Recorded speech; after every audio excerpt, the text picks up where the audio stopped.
And at the same time, I was hearing reasons why people wanted to join a company. It was because of their diversity, equity, and inclusion. It was because of their culture. It was because of the experience that they were seeing and hearing about in the workplace. So for me, those three areas, DE&I, culture, and experience, are so wholly integrated that you can't do one without the other. And they, for Sanofi, are huge enablers for our overall transformation. So if we don't get that right, we are not going to be as successful as we can be. Hi, and welcome to Work Smart, a podcast from Social Talent. It's all about becoming more work smart. I'm Johnny Campbell, CEO and co-founder of Social Talent. And this week, we're talking with Raj Verma about how global healthcare giant Sanofi is going beyond DEI to transform the entire business. Let's do this.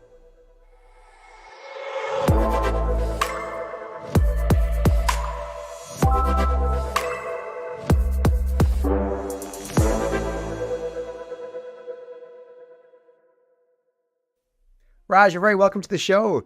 It's great to have you on, and I was hoping you could perhaps give our audience a little bit of background on yourself, your career, where you're joining us from today as well. Great, thanks Johnny, and delighted to have been invited. Look, I'm Raj Verma. I'm 20 plus years in the field of human resources. I've lived and worked all over. Most of my career has been global. I started many years ago as a generalist HR and have been fortunate to go into specialist roles, country roles, regional roles, business unit roles. And part of what I've loved about my career is the fact that I've had variety. I've worked in financial services, in insurance, in manufacturing, automotive, services, and now healthcare. Today I'm at home. It's a Friday. I'm working from my office at home, but normally I'm based in Paris, which is where the headquarters of Sanofi are. And when I'm not there, I'm somewhere around the world traveling and meeting patients, customers, and our teams around the world. Raj, I know for you, this isn't just a job. It's never been just a job.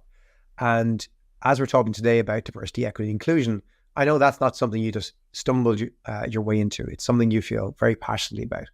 I know for me, I share a similar passion for the topic, and I've often examined or tried to look back and figure out why I have this passion. And I have various reasons. Some of them woven in coming from a perhaps not quite a low income family, but a family that really struggled to put money on the table. And I ended up having fortune to get a scholarship to go to a private school and so on and so forth, and ended up working as a young child for two women who ran a business in the 1980s when women didn't do that. And I was highly influenced by very strong female role models. And I kind of always had a chip on my shoulder, surrounded by people who came from higher income families with more opportunity. I kind of felt I was an outsider, didn't belong, and kind of had a chip on my shoulder about that. And I always focused on equity and fairness.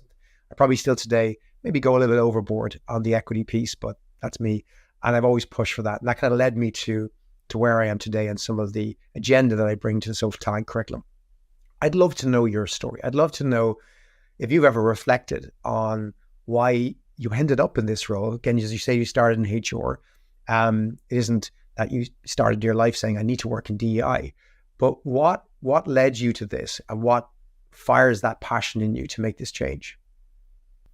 Look, I think growing up, with the lived experiences of where I was brought up, sort of an immigrant family, working class. For me at the time, and I always use this anecdote, I went to a school that was predominantly black and brown children up until the age of 11. And then I went to a secondary school where it was predominantly white children. So coming from a majority group to a minority, I think that was when it was my first experience of being different, because the school I went to, all of the children, their families, they all lived in the same 4 or 5 streets. So you knew everyone, and that was normal. I hadn't even heard of DE&I or any of that work. And I guess many people haven't until they're sort of into the world of work in particular, or they're in academics. So for me, it was really, I didn't feel different. And it looked different. I was like everyone else growing up until I hit, a 1,200 pupil school. And I was the only Asian turban wearing boy in secondary school in my class. And everybody else seemed to know everybody else. And, so that was my first sort of, okay, things aren't necessarily going to be the same for different reasons. And that's when I started to take a bit more of an interest in the why and why not. So I've always been very proud of where I've come from. And I think that's really important. And when you think about the work of DE&I, what does it mean to you? For me, it's about making sure everybody gets fair chance. And why would they not get fair chance? Because of where they were brought up, or the diversity strand that they have, or where they are currently today. So it's about bringing it all together, and that comes through experience. And the lived experiences that I've had over the past however many decades has been very much about listening, learning, being curious, and really continuing to understand what makes us all different, how we can connect. I've never done a role in DE&I before. 20 plus years in the work of HR, I've always done stuff around DE&I. I've presented, I've been on conferences, I've set up employee resource groups, I've been out in the community, I've started to help with talent and mentoring, etc. But I've never had to create a strategy from almost scratch, a global one at that, as part of a major transformation of a huge pharmaceutical company. So that was all new when I joined some 3 years ago. But I think what keeps me engaged is when I think about the patients, when I think about our customers, when I think about our employees and how different they are. When you're a 95,000 plus organization, the diversity is going to be there. And it's our job to make sure that inclusion is where it all starts from. And we could talk a little bit more about that. But as I've grown through my career, I guess I've felt sometimes different, but not different enough. I was lucky to get a university. I was lucky to get a scholarship. In many ways, I've got huge privilege, huge. And in many ways, there are tailwinds that potentially have not afforded me some opportunities that others may have got because they weren't brown, or because they weren't whatever. So I think part of that, you talked about having a chip on your shoulder. I'm sure we all have in one way, shape or form. But for me, it's about the humility that you bring to the conversation. I'm forever grateful for where I've got to through sometimes luck, sometimes hard work, sometimes serendipity. But essentially, it's about learning from what I've picked up growing up, and how I can share and help others so they don't have to face similar or dissimilar scenarios. And I share quite a few stories about the world of work and growing up and how it's influenced and impacted the way I think and feel about things. And I think storytelling is such an important part of getting people involved so they can find their own why. Raj, we've had many fantastic guests on the show who share an equal passion for DEI for various different reasons.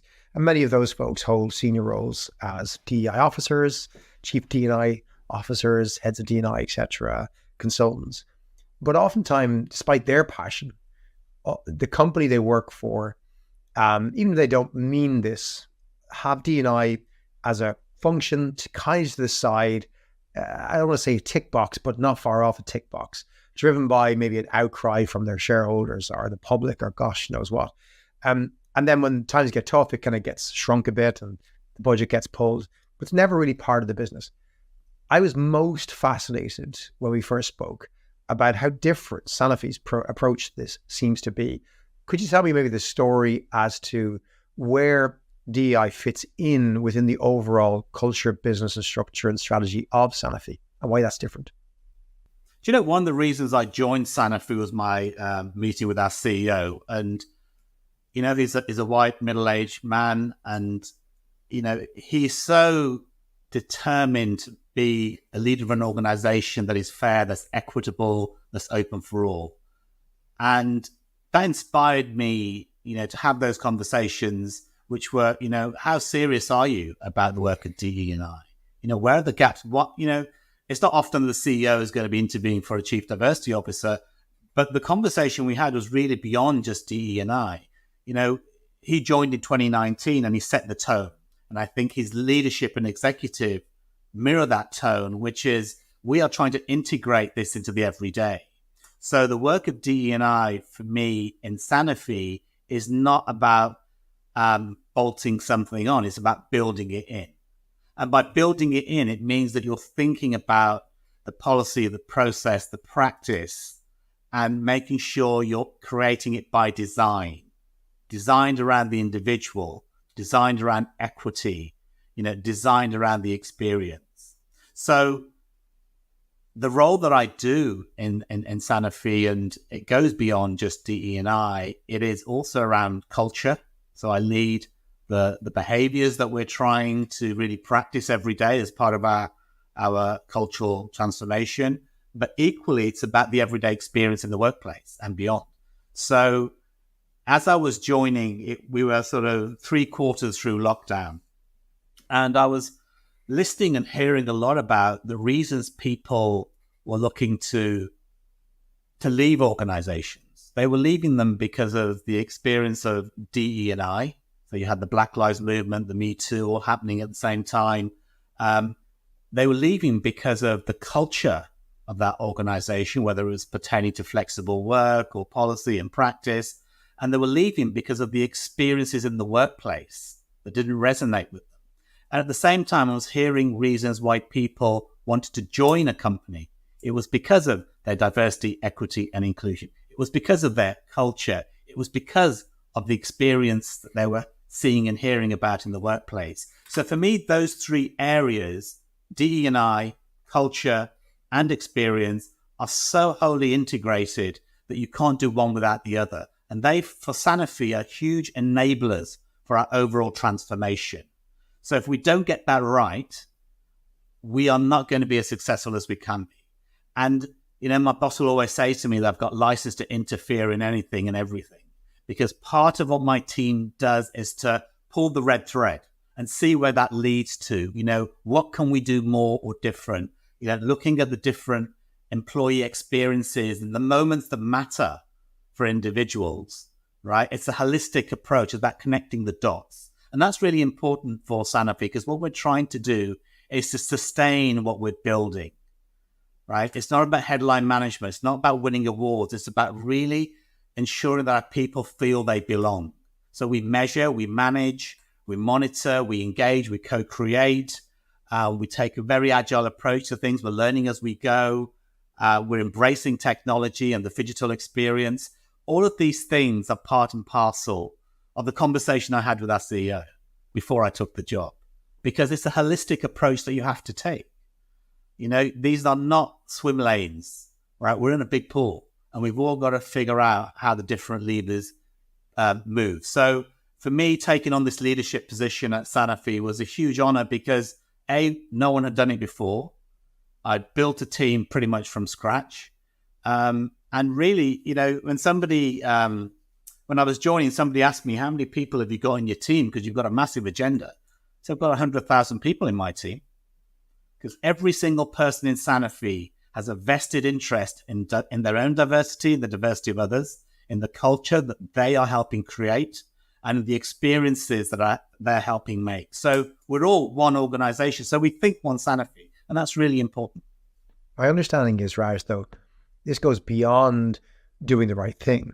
That there's a firm belief across the entire organization and from the executive, from the shareholders, that this approach, being an inclusive organization, provides better patient outcomes, which inevitably leads to better profitability and outcome for the business. So whilst, those of us working in this space are massive believers in the cause, this is also top of the agenda from a business perspective, which is a beautiful coincidence that this is the right thing for the organization and right thing for shareholders as well, as it will deliver the best outcomes to the business. Is that correct? 100%. Look, I always lead that this is about the impact we can make with the business for our patients and for our customers. Because if we can get it right, there's a ripple effect in society. So when we were building, our diversity strategy, we call it Diversity Edge. It was built around the workforce, the workplace, and the marketplace. So 3 clear pillars. And, it was co-created. I didn't bring in a consultant to help tell me what we need to do. We got 35 people from around the world to come and help shape what should our global strategy be and feel like in this organization? What are we trying to solve for? What are you seeing as gaps? And, one of the things that everyone had said was that we've done some great work around gender in Sanofi, fantastic work. And, we've got a moonshot of getting to parity for our senior leadership by 2025, and we're already hitting gender balance. So it's about taking it that step further and really pushing ourselves. And they said, it's great that we're doing work on gender, but what about everything else? Intersectionality. What about people of color? What about people with disabilities or members of the LGBTQIA+ community? What about the different generations? So part of that listening to the organization helped to shape our strategy so that it was built by us for us. And that's really important because people had buy-in. And I can remember sharing the first draft with our exec about, what we'd created and, great feedback. But what I was overwhelmed by the sheer amount of engagement we got from people around Sanofi. When we launched it internally, our internal Yammer just lit up because people were so interested because they could see a little bit of themselves in every bit that we'd talked about. And, nothing ever changes in the world without the majority. So allyship was part and parcel of everything we spoke about. It's not about them. It's not about us. It's about how do we start to move the conversation with activity, actions, and the so whats. So allyship became a fundamental part of what we did. So building that approach to D&I was as inclusive as it could be. And that in itself was a story to share, right? It wasn't something being done to people. And I think that's exactly how we want people to practice the different behaviors that we have here at Sanofi. Often companies focus on gender as it's an easier one to measure, to focus on. It's an important one, of course. And then perhaps close second, people focus on kind of call it ancestry or origin, race, whatever you want to term it, and particularly in the US and perhaps Northwestern Europe. You mentioned 5 categories. You expanded out into 3 more as a minimum. Talk to me about that approach, because I think that's a little bit different. It's a lot more expansive. To your point, it was co-created. This was the business speaking, no doubt. How does that play out in an organization the size of Sanofi and with a global footprint in many different markets, where you have to acknowledge the fact that in different countries, there are just different priorities as to which is the burning issue for those employees and for those patients that you serve in those markets? Look, the reason why we chose those 5, not only through the lived experiences of people who are on the group, but also typically in the majority of countries, they tend to be the protected characteristics that it's illegal to discriminate against. So we had to start with that premise. Not every country has all 5 in the same vein from a legal perspective, but majority. So when we set the strategy, it was a transversal strategy. So we had a global, very clear approach to, sharpening our diversity edge. And these were some of the areas around representation that we really wanted every country to really think about. So what we did for the top 10 markets, which is roughly 70% of our employees, each of them had to create a diversity plan. And that plan was specific and unique to their country, their culture, the legality, what they can and can't do. And twice a year, the chief people officer and myself, we sit down with the country CEOs and their leadership to really understand the progress that they're making. So we hold them to account. And that's really important. You can't have this stuff sat in the center. You have to get it into the organization. We're in 80 plus countries, so you've got to make sure every country has a plan. So we're looking at the top 10 markets and making sure that they're delivering that. Now, in the US, the dynamic, the maturity of the conversation, changes with SCOTUS only a few months ago and the impact that's had on affirmative action. Things are changing on an everyday basis. So, I have a D&I team there that really focus on the US. And there's some things we can do a lot more of. We can measure demographics. We can ask different types of questions. So they have built their plan specific to what they need to deliver in the US. In France, I cannot do certain things. I cannot measure race. I cannot measure faith. But what I can do, I can talk about disability, LGBTQI+. I can talk about gender. I can talk about culture and origins. So the country plan for France will be different. So they dial up and dial down what's most relevant. So transversely, we've got clarity of direction. For local execution, it very much is based on what they are able to do, right? And, we're always going to be pushing the needle. We're always going to be striving harder to try and influence opinion, to try and put forward perspective. We have an embassy model in Sanofi, so you feel safe when you're within the remit of Sanofi, right? To be whoever you are. And I think that's equally important, that people feel that safety, both physical and mental, is what they get when they work at Sanofi. So that local execution piece is so important. There's two other things that we did as part of our strategy. One was to set the tone from the top. So we created a diversity, equity, inclusion global board.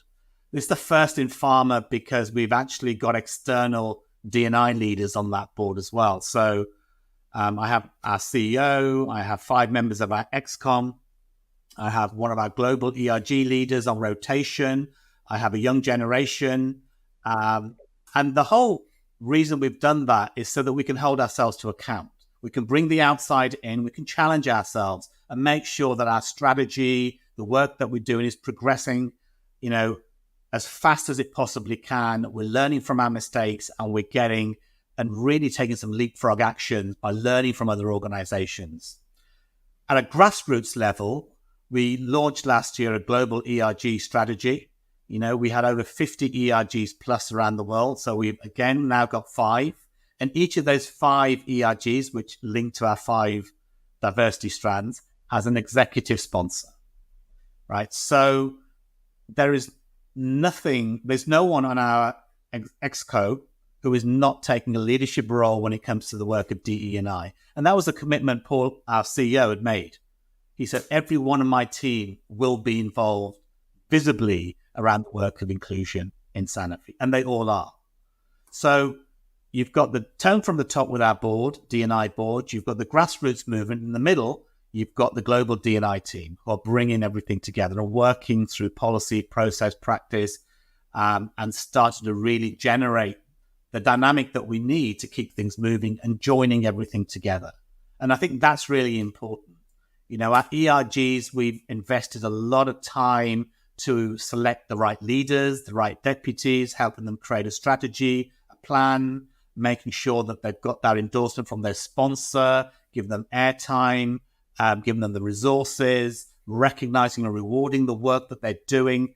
It's really important that we know these are volunteer-led groups, for example, as employee resource groups.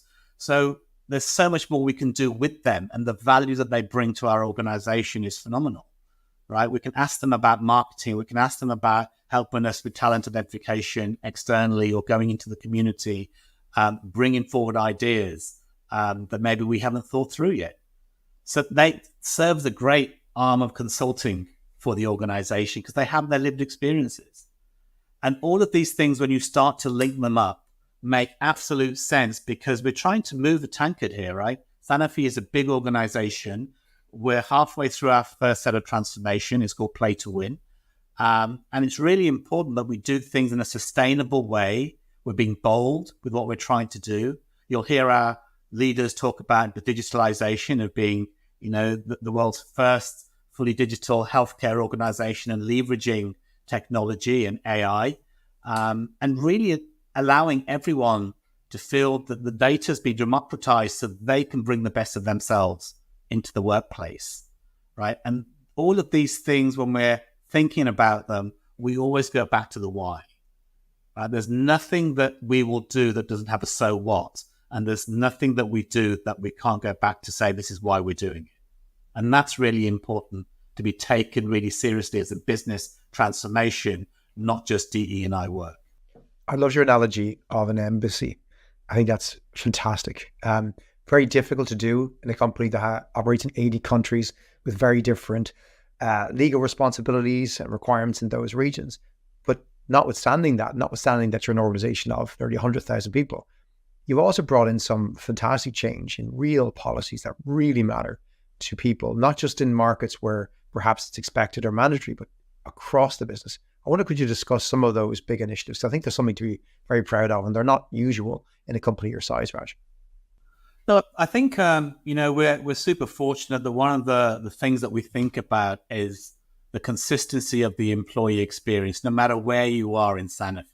Why would you have a poor experience if you're in A country versus B country, right? So we're setting a minimum standard. So there's a whole raft of things that we've done that are globally consistent. So when we looked at flexible work, we are still in the midst of lockdown. We were thinking about, what are we hearing out there with fully work from home, be remote, in and out. So, we launched a flexible work policy to give people reassurance, and we launched a hybrid model of 2 to 3 days on average each week in the workplace, consistently across the organization. So at least we knew that that was the standard that we set.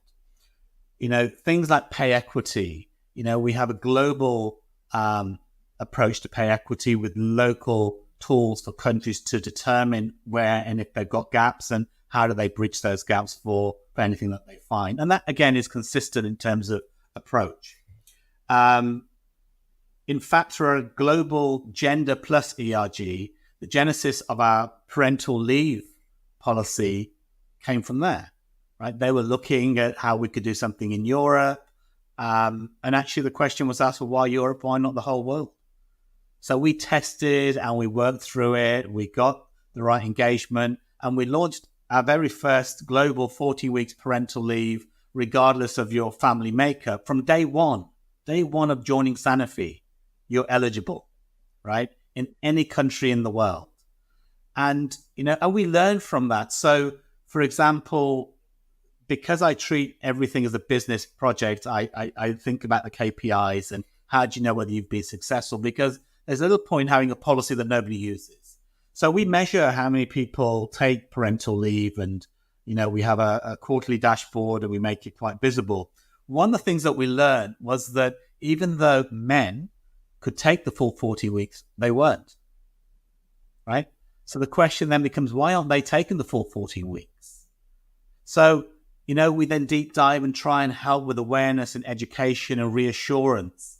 And some of the feedback was, well, I might miss opportunities, projects, I might not get promoted, or I'm not getting the face time, I'm too much out of the office, or miss key things. And, and that was an aha moment for many when you realize, but women have no choice.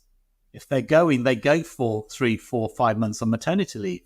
So all we're doing is making sure that everyone has equal chance. And, you've got to be equally assured that you're not going to miss out on the opportunities of projects and promotions, etc., just like women won't, right? So that storytelling really helps, and having people share their experiences of being there for the first 40 weeks of their child, right, makes a huge difference.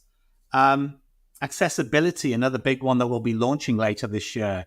We've been working for the past 6 months on a global accessibility approach, both digital and physical. And the reason for that is that we have to ensure that we can't just talk about being an inclusive employer. We have to show it. What does accessibility look and feel like in Sanofi, from the workplace to the software that you use? So we've got clarity on that. We've got engagement from the business. Our chief digital officer, is fully supportive and involved, as is our chief people officer, our head of real estate. So we're bringing people together to make these things happen, right? So the pragmatist in me is always thinking about, how do we land this? What impact is it going to make on individuals' lives, right? How are we going to get the very best talent that we possibly can reach out to? Because they can see that we are an inclusive organization. Another great experience that we launched was onboarding. So we had this whole notion of when you join a company in any country, you got your induction and it's like 6 to 7 hours worth of, when I joined Zoom, back for day 2, I'm like, good God, 7 hours of Zoom of all things healthcare. It was a bit too much for my small brain. But, the feedback we were getting, we need to really think about this in a very different way. And, one organization's innovation is another organization's business as usual. Look outside of your industry. So, we worked and co-created a virtual onboarding program so that, the minute you sign up to join Sanofi, you'll get a download to an app, and that will take you through a virtual journey wherever you are in the world. So everybody who joins has the same understanding on day one. You can order your laptop, your phone, you'll know what your leadership looks like, you'll know what the strategy is about, what our behaviors are expected, etc., etc. So everybody in the whole world has that same experience. And then you have to stop the inductions, right? Because you're not looking to double up. You're trying to optimize the experience. And that is a change management effort. But again, it's a global standard that we put in. And what we're working on, and it's still hot off the press, but, we're working on our very first cancer and work policy.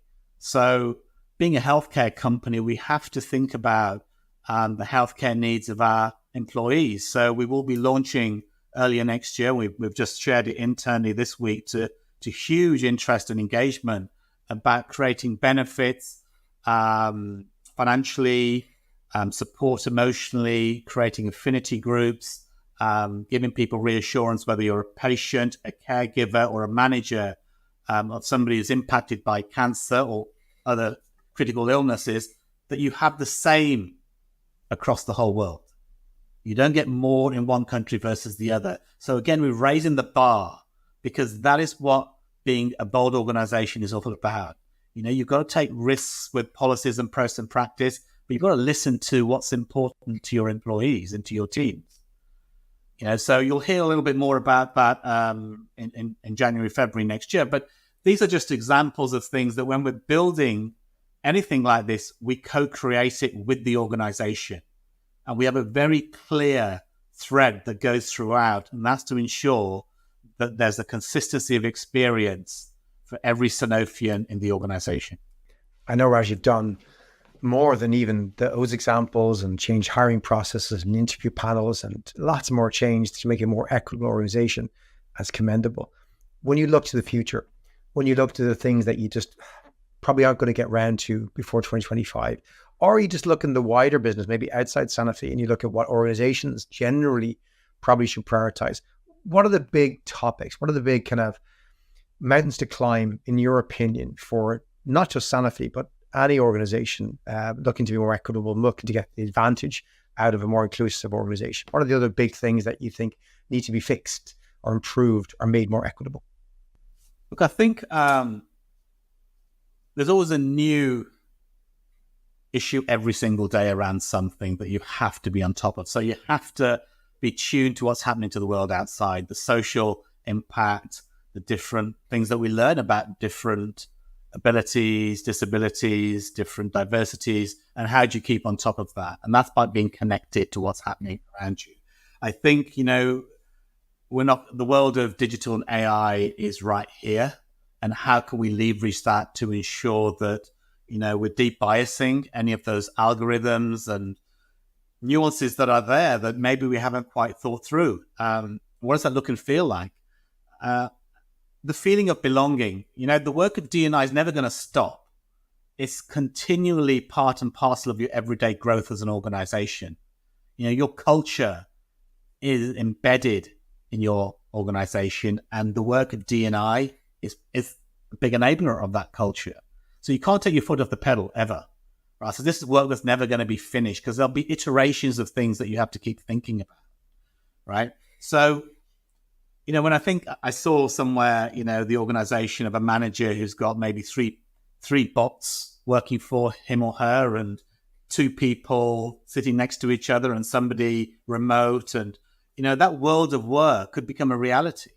And what does that mean in terms of team dynamics? What does that mean in terms of, microaggressions and inclusivity in that environment? How do you create that psychological safety and maintain it? Right? So there's a lot of things that we're doing today that I think are going to be 10x'd the more we get involved in technology for many more things than we are doing today.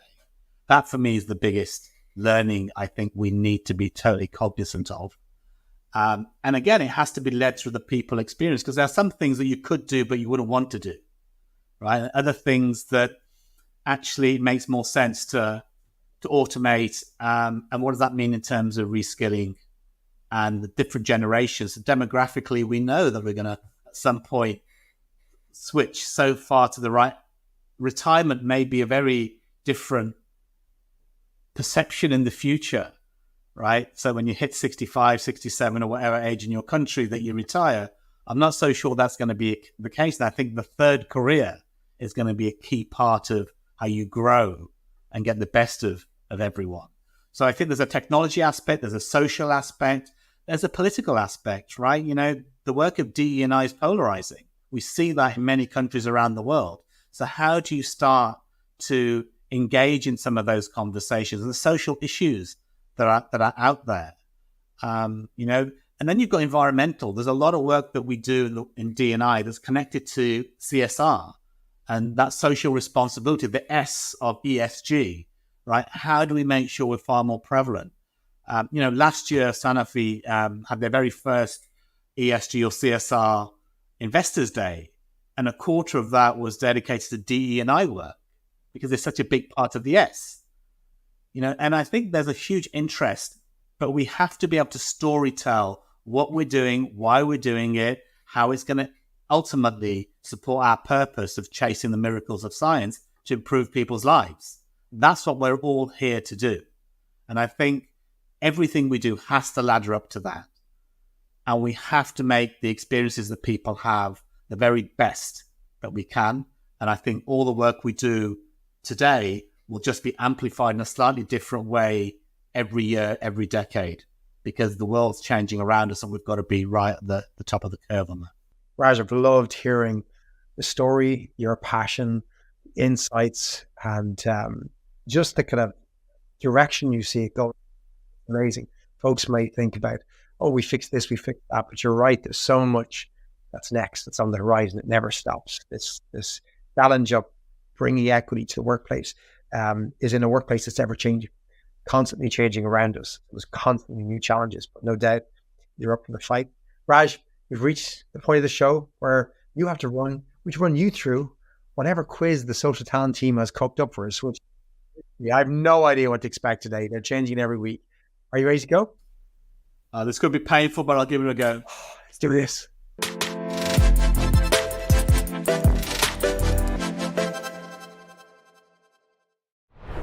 We finished our last section talking about the impact potentially of AI in the future in the workplace and working side by side. So our producers have an AI themed quiz ready for us today, Raj. So we've asked ChatGPT for 5 examples of obscure business acronyms. And you and I have to guess what they stand for. And I promise you, I know nothing in advance of these. I have not seen them. I am as naive to them as possible, right? So are you ready to go? Let's go. Let's look at number 1. Okay. So our first acronym or initialism is TINSTAFL. TINSTAAFL. TINSTAFL. Do you want to make a guess at what the heck TINSTAFL stands for? Are you sure that's not a word in a different language? I'm sure of nothing, Raj. Trust in nobody, says them. I have no idea. Right, I'm going to need a clue. I'm going to ask our producers for a clue. Producers, give us a clue. What does this stand for? What do we think this might stand for? Give me a little bit of a hint. TINSTAFL. We need a hint. They made this up and now they're gone. Right, not sure what clue to give here. TINSTAFL. Right, I'm going to pass on this, right? Okay, Raj, I didn't know what this was, so let's have a quick reveal. There is no such thing as a free lunch. There is no such thing as a free lunch. Okay, this might warm us up, Raj. Do we see the pattern? Emphasize that everything comes with a cost, even if it seems free at first. All right, that's given me an indication as to how this works. Let's try number 2, will we? BOGSAT. BOGSAT. BOGSAT. I was going to say, buy one, get one free, but it's not quite the same, right? So... No, the bog off or whatever is not quite there. B, bring, own, no. I think it's a verb, an action word to start. Bring, be of good standing at tea time. Bogsat. Being our greatest self at something, maybe. All right, so our hint from our producers is it's often used to describe unproductive meetings. A meeting could have been an email. I like that. That's a good act. That would be the type of thing we're looking for, right? Biggest of good time. Time at the end, big. I have no idea what the OGSA is. Last chance? God, these are really hard. They're really hard. I was thinking of like 3-letter acronyms like TMI or something. Yeah. This is ChatGPT. It's too big for us. Right, let's see the answer. Bogstat, what is it? Bunch of guys sitting around talking. Look, it's got bias all over it. Often used to describe unproductive meetings. Okay, could be gals. You know, it could be. Yeah, you're still being exclusive there. Right, so let's go over to the next one. SWOT, SWOT. Oh, the obvious would be, I guess, strengths, weaknesses, opportunities, threats. I don't know if that's too easy. Yeah, is that what it is? Strengths, weaknesses, opportunities, threats. What do we think? I'm gonna guess it's not. That might be too easy for us. A SWOT analysis. Yeah. It is not that. I'm being told by our producers. Such a waste of time. Yeah. No, that's not bad. That's not a bad guess there, Johnny. That's my guess. Such a waste of time. Is it such a waste of time, producers? Starting tomorrow. Start working on tomorrow. A play on the SWOT analysis. Okay, I'm lost. I think we're halfway there, Johnny. They should give us half a point for that, surely. Half a point. Come on, let's go. We got to blame ChatGPT on this one. All right, last one. KPI. So we know it's key performance indicators, but it's not going to be that. What's it going to be? KPI. I see. I always get this mixed up with that YouTuber boxer. What's his name? Is he KPI? KSI. That's the one. Yeah. Okay. So key. Know people intimately. That's probably going to get you arrested. Being from the sublime to the ridiculous now, isn't it? Okay. We got none of them. What is that for misery? Producers, key penguin indicator. What? Okay, that doesn't even make sense, but ChatGPT can't be right. Gosh, for the listeners who are left, and there aren't many listeners left at this point, our producers have just said, sorry about this. You can't win them all, Raj. And we've just proven that ChatGPT cannot take over every job. It cannot. For sure. Raj, I'm sorry for putting you through that, but I'm sure you've learned absolutely nothing from those business acronyms. So I've got my therapist tomorrow. I'll be fine. You'll be okay. Raj, a real pleasure to have you joined us. Thanks so much. I'm really looking forward to hearing what's next from Sanofi. Really excited to hear about the new initiative around cancer and how it impacts your staff and the benefits being afforded to everyone. That's going to be announced a little bit early next year. Keep up the hard work. Keep up the amazing work. You and the whole team, as you said, the 100,000 people who work in DEI in Sanofi. You're doing an amazing job. And thanks for sharing it with us. My pleasure. Thanks, Johnny.